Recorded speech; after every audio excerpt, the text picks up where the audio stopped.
Hey, I'm Jen McIntyre, and I want to talk about the phases of learning and how you have to teach differently to every single one.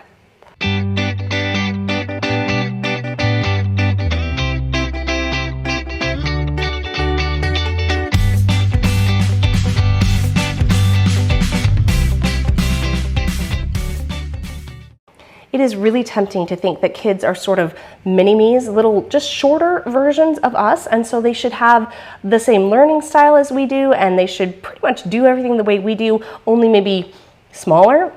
But the reality is, we learn differently at different ages, and it's very predictable. There is a pattern to how people learn as they grow. And so people have done a lot of research on this and have figured out that there are different phases of learning. The thing is, this isn't just batching groups of kids together to say this age to this age you basically learn these skills. This is more an awareness that at certain ages you learn in different ways.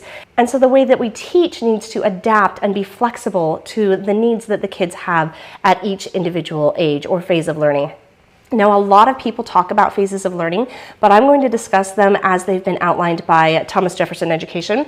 Specifically in this book, The Phases of Learning by Oliver and Rachel DeMille, it's a much more detailed approach to how to do education in each of these phases. Whereas the first book kind of said these phases exist, this book talks about how to educate within each of these phases to be most effective. So I want to talk about these phases. What are they and how do we teach to them? First phase is core phase. That the core is that middle part that keeps everything really in balance. Like if you're talking about a planet, our core, our magna core, is what keeps us centered and moving in a rotation and in a logical order.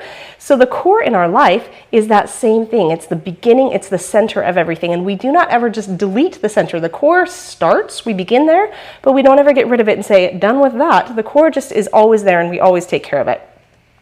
The next one is love of learning. The basic idea here is that we love learning. I'm going to go into detail on these. I'm just giving you the overview. Then there's scholar. This is what pretty much public education thinks. You know, if you're going to have one definition of public education, it would probably be scholar. We're trying to get knowledge, and a lot of it. That's one of the phases of learning. Then you've got depth, which is learning more in depth, what you're interested in. Mission, which is when you're an adult, usually. And impact, which is when you take all this knowledge that you've accumulated and experiences that you've had and use them to benefit the world. So let's go into details, starting with core phase. This is about 0 to 8 years old. So one thing that you really need to know is that the title of each of these is not where you start, it's where you end. At the end of core phase, you're going to have a core. At the end of love of learning, you will love learning. At the end of scholar phase, you will be a scholar. You do not start there, you end there. So if you're looking at it and you're thinking, my child really doesn't have a core when they're first born, no, they don't. This is something that you start and you give them, and so about the age of 8, they will have a core. What is a core? Core is basically a knowledge of the difference between right and wrong. Just think about this in terms of, I don't know, politicians or anybody in your community.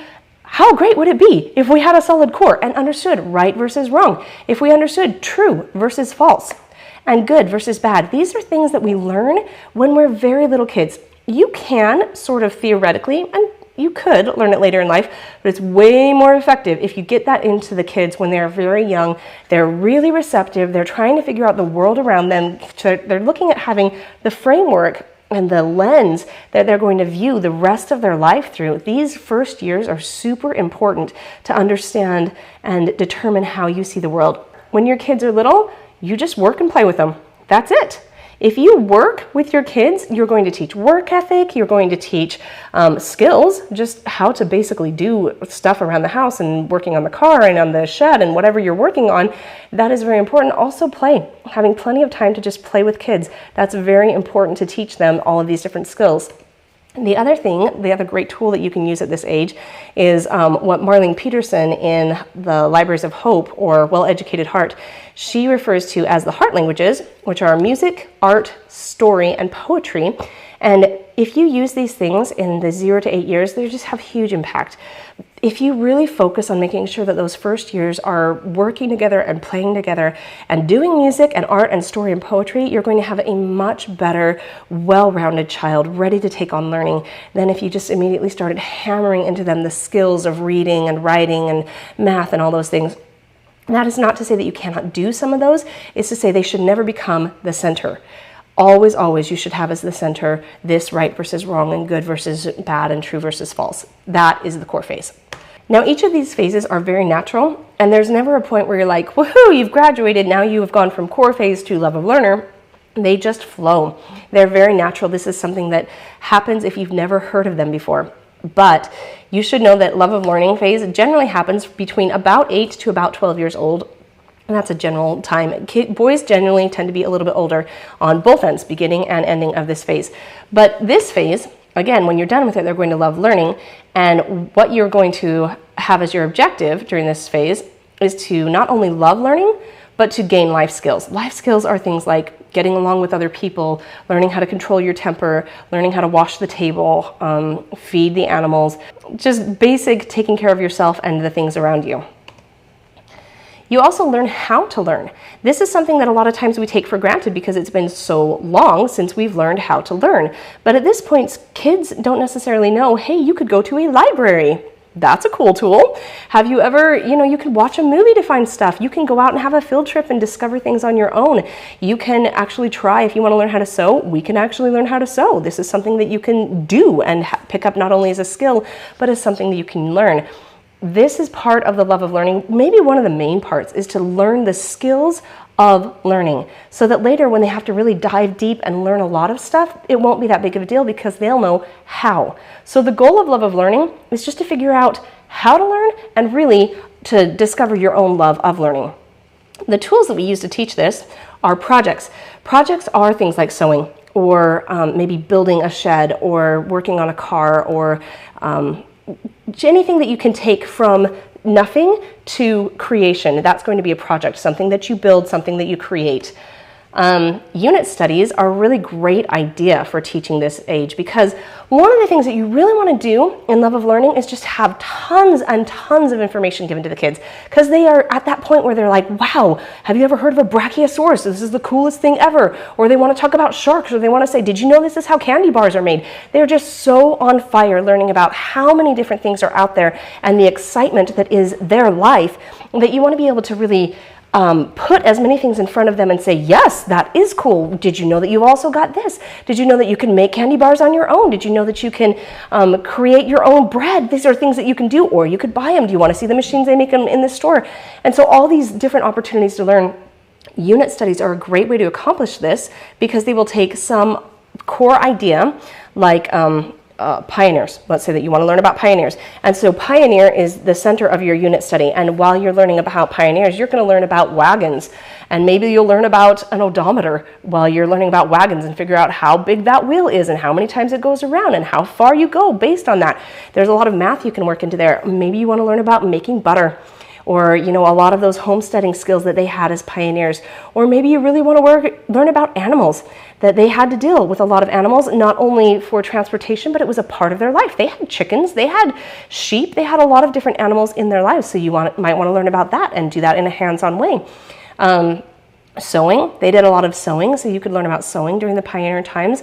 And you can also learn about the history surrounding the pioneers, and you can learn about what happened when the trains came through. I know that's a little bit later, but maybe you can start talking about, well, that started to impact things. That first we were walking across the country in wagons, but now there's a train, and you can see how that impacted things. And so a unit study is a great tool for love of learning to say, we're going to take one idea and just branch out and look at all these different subjects through that lens of, math, we'll hit some science, we'll hit some history, we'll hit some hands-on learning, we'll do lots of different things, and this is exactly how kids learn at this age. Lots and lots of curiosity, lots of things that are making connections that are maybe a little bit non-linear. They're a little spatial. You're going to find a lot of different connections being made at love of learner phase. So perfect tool for that. Another tool that you can use really in every single phase, because remember, if they all go through, you're just building out. You're not going to get rid of any of these phases. But that is so, so important in the love of learning phase is the family read. These are books, generally classics, that you bring into the home and you read to your kids and you start having wonderful discussions. You're reading about the Call of the Wild, or you're reading, right now we're doing Swiss Family Robinson, or you're reading about people in Jerusalem. We read a story about a little boy in Jerusalem and how he got working with the Zealots and why were they so upset about what was going on with the Romans and the Jews. And so these stories come alive for them and they really expose them to new ideas, new people, new places, and they're just stories. You know, it's not like you're sitting down and saying, today we're going to study this area of the world and we're going to make sure that you have the context and we're going, you're not working down a list of really dry, boring stuff. You are telling a story which is really engaging at every age. And then they'll start to have context. They'll start to say, oh, I know what happened in Jerusalem way back when in Jesus's time. And now what is happening there today? I don't understand why the fighting. And so you can kind of walk them through and tell some more stories and tell about, well, let's talk about Knights Templar and let's talk about the Muslims and let's talk about all these different stories that interact with each other, and it will stick so much better than dry facts that aren't even necessarily connected to each other. So Love of Learning is just such a powerful tool to use Family Read all the time, but especially in Love of Learning because they have time to sit and listen, and they also love to absorb all the different aspects of all the books that you read. I love that tool. Finally, field trips.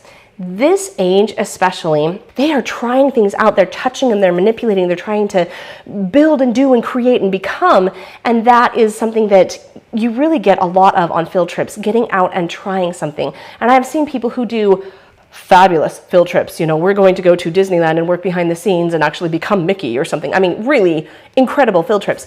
Or you can do really simple field trips and say, we're going to the park and we're going to interact with nature a lot over there. Whatever. If you're getting out of the house and you're interacting with the world around you, this is such a wonderful, wonderful tool when it comes to Love of Learning phase, because it helps them learn things that you wouldn't even think that they're picking up. It is becoming a part of their context, a part of their worldview, and understanding Mom will take time for me. We have time to go do things that are fun. Learning is fun. I really enjoy when we get to do these things.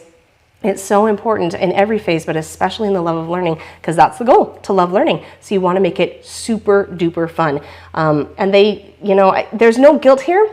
This is a paradigm shift. I understand this, that you feel like, but if we're not getting things done, we have to, mark them off. And what if we're not getting all of these different subjects covered? What if I have to go back to public school? I'm totally failing my kids. I'm just everything bad, bad, bad. But I'm telling you, if you will take the time to make Love of Learning phase so much fun, they will make up time. I'm not going to lie. If my kids went back to public school when they're still in the core and Love of Learning phase, I imagine they would be a little bit behind. But by the time that they hit Scholar phase, light years ahead, because of the time that I put into making Love of Learning, or making learning really fun during this phase. When it comes time for them to move on to the next one, I'm not pushing. I'm not trying to make them do anything. They love learning and they go and they just shoot for the moon. One of the things that I really love about this type of education is that it's not strictly preparatory. And I know I just said that this is going to prepare them for being great in Scholar phase, but what I'm saying is Scholar phase is not really the objective. What they're doing right now in Love of Learning phase is the objective. Really, truly loving the world around them is the objective. And in core phase, relationships are the objective. Truth is the objective. And so you're not waiting for some arbitrary date in the future where this is all going to be worth it and you're going to finally graduate and it's all going to be great. Any moment, any day, I'm not saying every day is perfect and you can pull it out and say, oh wow, look, we're succeeding. But I am saying while they're in this phase, you can look at it and say what they're doing right now in this phase is absolutely valuable right now. And not just because it's preparing you for the future, but because loving learning is valuable for itself, in itself, intrinsically. This is valuable. And we're not just hopefully someday going to find value in this because it was a springboard into the actual goal. This is the goal, to love learning, and it's a wonderful, great Okay, now, leadership education, TJeD, really does focus on Scholar phase. This is kind of their area of expertise. They do all of the phases of learning, but if there's one that they put the most emphasis on, it is definitely Scholar phase. This is their book that is specific to Scholar phase. It's called Hero Education. And Scholar phase is intimidating as all get out, right? Because we've had so much fun. We've been working on relationships and now we're working on loving learning, and it's so great and it's so wonderful. And then here comes Scholar phase. And all those years that you've spent relaxing and just trusting in the process now have to pay out. And they do pay out, but it looks a little bit different for each person. But let me tell you what scholar phase is. First off, it's about 12 to 18 years. Again, boys are going to be a little bit later than girls on both the start and the end on that. The things that we want to learn in this phase is basically you want to have a really broad spectrum of all sorts of things. And again, these bleed really gently into each other. So love of learning is also a broad spectrum of a lot of different things. But now the scholar phase, instead of saying, sharks are so cool, I'm so interested in that, they're going to really dive deep. And they're going to say, tell me about all the different kinds of sharks and their migrating habits, and tell me about their teeth and how do they fall out and where do you find those teeth, and tell me exactly how the tooth is actually formed. And you'll get really deep into a lot of the details. And so scholar phase is more than just, this is fun and this is exciting. Scholar phase is like, wow, I want to know. I want a lot of knowledge and I'm willing to put in a lot of effort. This is how you know that you're in scholar phase. My first child did this, and I'd never done this before. I wasn't sure it was going to work. I was kind of scared. And one day he came up to me and he said, I think this year I really need to work on algebra. And I was like, wow, what made you decide that you liked algebra? And he said, no, I don't like algebra. I just feel that this is important, and so I'm going to put in the time and I'm going to learn algebra. I thought, oh my gosh, it works. That was the biggest payout moment, that it actually works. They will get to a point where their education, they own it, they love learning, and now they're ready to put in the hard work to really learn deeply, which is kind of the opposite in public school. To begin with, they really drill, and there's not a lot of time for playing and having fun. And then when they get older, it's, let's go to sports and all these dances and games and everything. And now we're kind of doing the opposite and saying, play when you're a kid, but now that you get to be a scholar, when you get into be a little bit older, work and work hard voluntarily. That's really the major difference. This, you spend your whole time inspiring them to desire it, so that when they get to this point, they will desire it. They're not always going to desire it. Sometimes they will fail. And you have to let them fail so that they can say, oh, I don't like failing. I really don't like having everybody be ahead of me. I really don't enjoy not knowing stuff. And so now I've got my third child who's moving into his scholar phase, and I'm starting to see the same patterns that he's like, wow, I really feel like I need to improve on my spelling. Mom, will you create a spelling program or help me find a spelling program somewhere where I can get really good at spelling? I didn't ask. I didn't push it, but yeah, I'll help you find something to do that. And they just do it on their own, and they become really the owners of their education. Love, love, love it. The definition of scholar phase is 5,000 hours of intense reading. This is scary. I mean, this is like super intimidating. 5,000 hours, that's insane. I can't imagine what that looks like. So there's actually a slide here. I'm going to go over and show you how you can get 5,000 hours in. I'm not in any way saying that I'm getting 5,000 hours in it. I have no idea if we are, but that's the goal and that is the objective here. So, I mean, that's the definition of what scholar phase is. So the tools that you use are not very many. Reading, writing, and discussing. These are your tools. We're not talking about a lot of stuff going on here.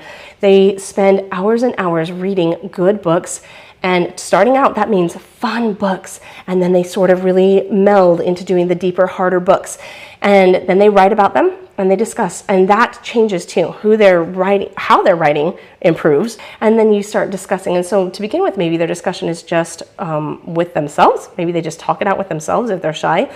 Or they can talk it out with you, or they can talk it out with their siblings. Or they can get into book discussions and they start having groups where they actually get together and discuss books. That's really the goal, is to get them with other people who are also studying really hard and discuss these great ideas and these great insights in the books, because that will light a fire like nothing else I've ever found, is being around people who are like, wow, I did the same thing you did and I had a transformational experience. I'm a better person because of that. They will rise to it. They will become better. I have watched this happen. I love watching them become so much better because of the people that are around them. Just discussing good books. That's it. It's not complicated, but it's really powerful. Okay, this chart, I'm telling you, it came right out of this book, Hero Education, and it shows how you can get to 5,000 how you can get to 5,000 hours. Okay, so they've got it down to 5 different years that they break it down to. You've got the practice year, in which you study for 5 hours a day, 4 days a week, 10 months of the year. That gives you a total of 800 hours. That might feel a little intimidating, but if you think about it, 5 hours a day is 9, 10, 11, 12, take an hour for lunch, 2, 3. okay? 9 to 3 with an hour lunch. That's your day. That's not that big of a deal. And so that's a pretty easy first year, just trying to figure out, how do I read this? And so he suggests that you take 10 different books out of each list and say, well, those are the 10 that I want to work on. And you pick the one up that looks interesting to you and you read it. And then when you're done with that, you pick up the next one. And this is not complicated. You work your way down those 10 and then you read, write, discuss, and then you go on to the next and you keep doing that. That's what you do during those 5 hours every single day. And in this book and in lots of other books on their website, the book TJeD, there are a lot of different books that have lists and lists of classics. The second year, you start really doing intense reading. So this first year, it's just fun books, just really easy, fun book. Trumpet of the Swan, Charlotte's Web, easy books, David Eddings, that kind of stuff. And then the second year, you're doing more hours, maybe not even harder books, just more hours. And so you're kind of growing them just a little bit at a time. And that one's 5 hours a day, 5 days a week. For 10 months of the year, gives you another 1,000 hours. It adds up. The second year, 6 hours a day, 5 days a week, 10 months a year. And third year, you do 8 hours a day. Fourth year, the same thing. The third and the fourth year are basically the same time commitment. Now, the third year has something called the class. The idea is at some point, you're really going to have to figure out how to write. And that is what the class is all about. It's really quickly, the outline of the class that he suggests is that it takes 10 to 12 weeks with 3 to 5 students. Each student writes one paper over that 10 to 12 weeks, and you just keep coming together with that same paper, and you keep going over it and over it and over it and saying, I think you should change this, your spelling's off here, your grammar's off here, you're not really making your point, I don't want to understand where you're going with this, and you improve the paper and improve the paper and improve the paper. And the reason you stick with one paper is because if you start over with a new paper, you will continually be solving the same basic problems, and you'll never get to the deeper problems of being an excellent communicator in writing. And if you have one paper the whole time, you get deeper and deeper into how to become a really excellent writer. And then in the fourth year on this chart, he shows that there's the bridge. The bridge is often called the gap year, is what I've heard it quite often. And the point of the bridge is to fill in all of the holes. And so for the gap year, he gives 4 different tools that you can use to really fill in all of these holes. It's very comforting to know, look, we're going to miss things. I know we're going to miss things, but by the time we get to this year, we're going to clean them all up. We're going to fill in those holes, and you're going to have a great basis of knowledge. I'm not saying you're learning everything in the bridge. I'm just saying you can pack a lot into that bridge year. And okay, so the 4 tools that he suggests are the Timetables of History by Grun, the Dictionary of Cultural Literacy by E.D. Hirsch, Noah Webster's 1828 Dictionary. Okay, if you have never heard of this, let me tell you how cool this is.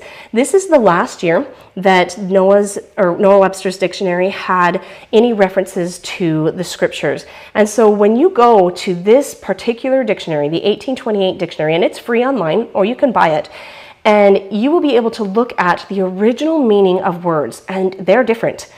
It is amazing to me, the simple phrases, the simple words that I think I understand, and I pretty much do understand them based on what the words mean today, but I go back to the original meaning of those words, and there's so much more depth to be had just by looking at this dictionary. I love this dictionary. It is amazing. He uses it as one of the 4 items that fill in the gaps of your education. It's that important. I love that dictionary. And then finally, SAT or ACT study manuals. This is something that both of my kids who are in college at this point have done, that they have taken some time to say, I'm really going to focus on test taking skills. This is a skill. It can be learned, and it needs to be learned, especially if you're going to college. And also, there's just basic general knowledge that they're covering in the SAT and the ACT. So it's good to do that to fill in all the gaps in their education.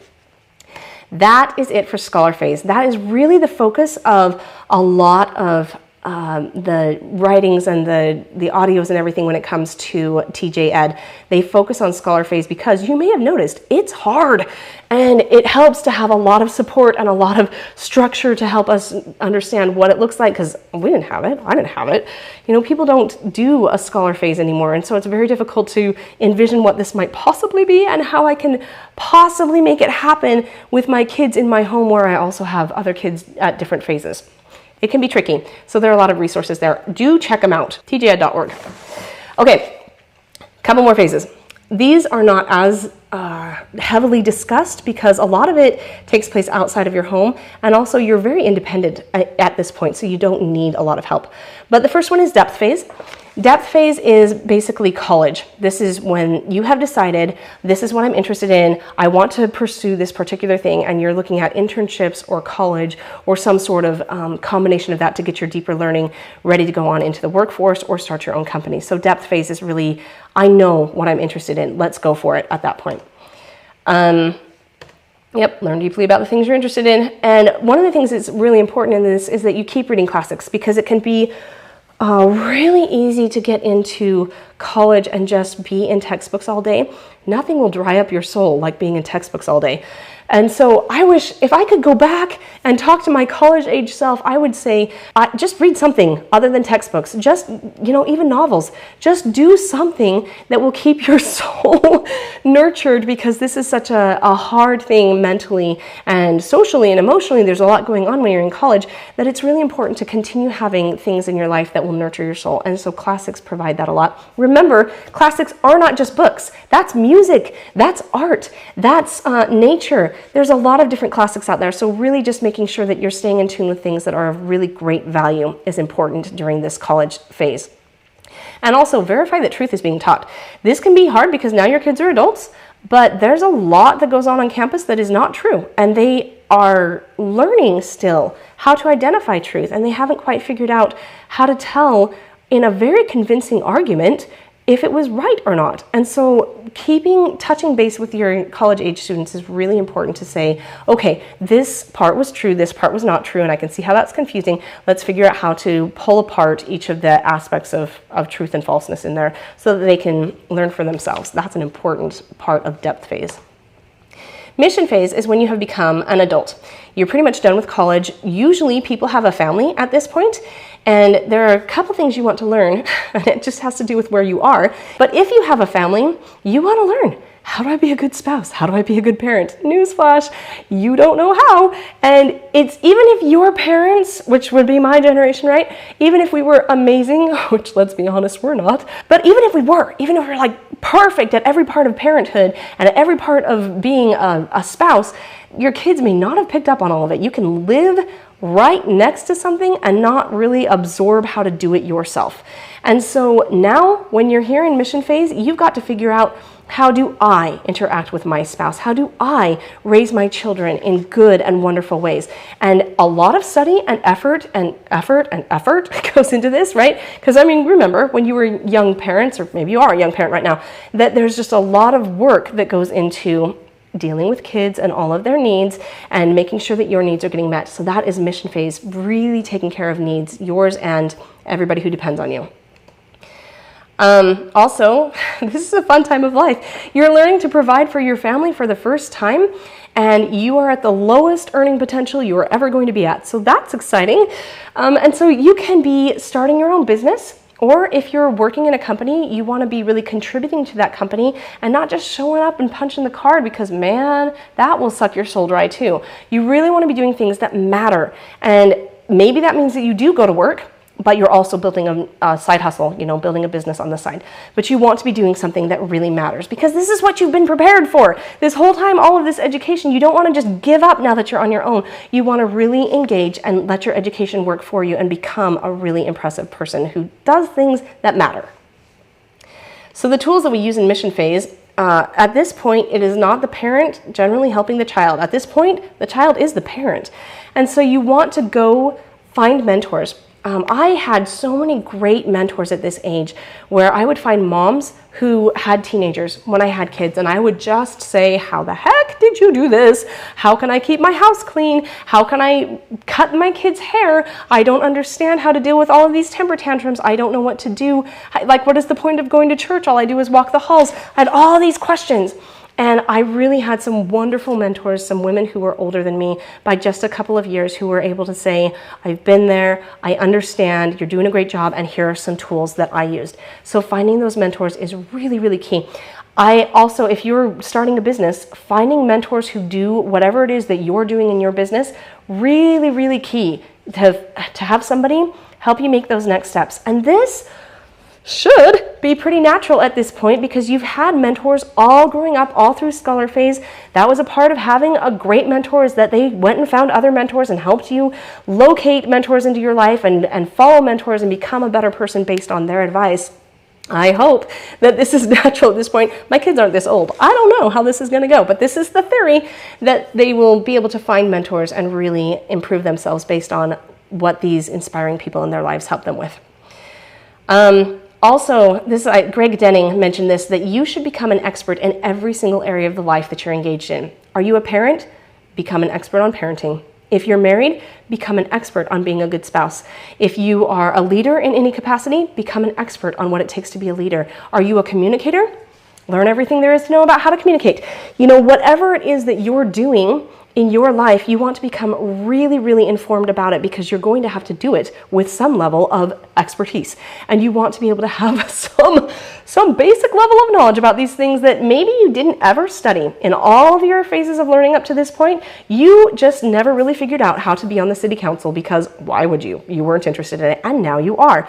This is a new phase of your life, and you have to learn how to become an expert in every part of your life that you're bringing in. And all the tools that you've used up to this point help, but not necessarily the knowledge, right? Everything that you've done has prepared you how to succeed with this without necessarily giving you a free pass. You still have to work at it even in this phase.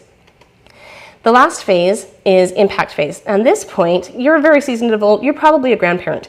You have lived a good life, you've done a lot of good things, and you have this desire to give back. There's some group of people that you feel drawn to, that you feel that you have connected with through your life experiences, or you feel like you could help them based on what you've learned and how you've lived, or you just feel like there's something going on there that your knowledge could really help alleviate. So whatever it is, there's going to be a group of people that you feel drawn to. And all this life experience is going to give you the building blocks that you need to be able to really positively impact them. That's what this phase is all about. When our kids all move out of the house, it's not going to be like, well, I guess I'll just clock in and clock out and be done because I put in my time. That was my mission. I've seen this happen a lot, that moms especially will put in their heart and soul into being a mom, and who can find fault with that? But then their kids move out and they have nothing left. They've given everything and they don't have anything to do. They don't have any well to pull from at that point. So impact phase really helps to know that all of this learning that you're doing as an adult is going to be really helpful, because you're going to still be doing important things. When the kids are gone, you are going to continue to make a huge impact in the world around you. You are needed at every age. You're bringing things that are really important, and especially at the impact phase. That's the phase when you have the most contacts, you have the most influence, you know the most stuff, and probably you're making the most money you've ever made. You can have the most impact than in this phase than any other. And that to me is really exciting to know the best is yet to come. That's exciting. And yeah, you really do want to make the world a better place in the areas that you care about, because that is where you're naturally going to be drawn to. Is the things that matter to you, you're going to desire to pursue and help people in that area. And if everybody's drawn to the areas that they care about, everything will be taken care of. Because there are 3 billion needs out there, and we just cannot do it all. So if everybody goes to what they naturally have talents and interests and abilities in, you're going to have way more impact in those areas because you care, and because it's just natural to you. You don't have to conjure up the desire. It's something that you naturally have. And if you will do that, and everybody else will do that, everything will get taken care of, and we'll just work as a group to elevate everybody. Understanding the phases of learning helps us teach in the right ways at the right times, and it also gives us a wonderful vision of where we're going and where our kids are going, so that we're not lost in the details. We know the whole overview of what the point of education is at any given moment, what the objective is in that moment, and also what the whole overarching through life point of education is. And I'm not saying I have all the answers, but I am saying a lot of the answers that I find in leadership education and in the books by the DeMills have really helped me find my purpose and be able to push forward and do good things with my life. I hope this helps. I hope if you are wondering how to teach to different ages, this might give you a little bit of insight. And do check out their website. They have a lot more information there. Subscribe or give me a thumbs up or comment. I really appreciate it. Thank you. Bye.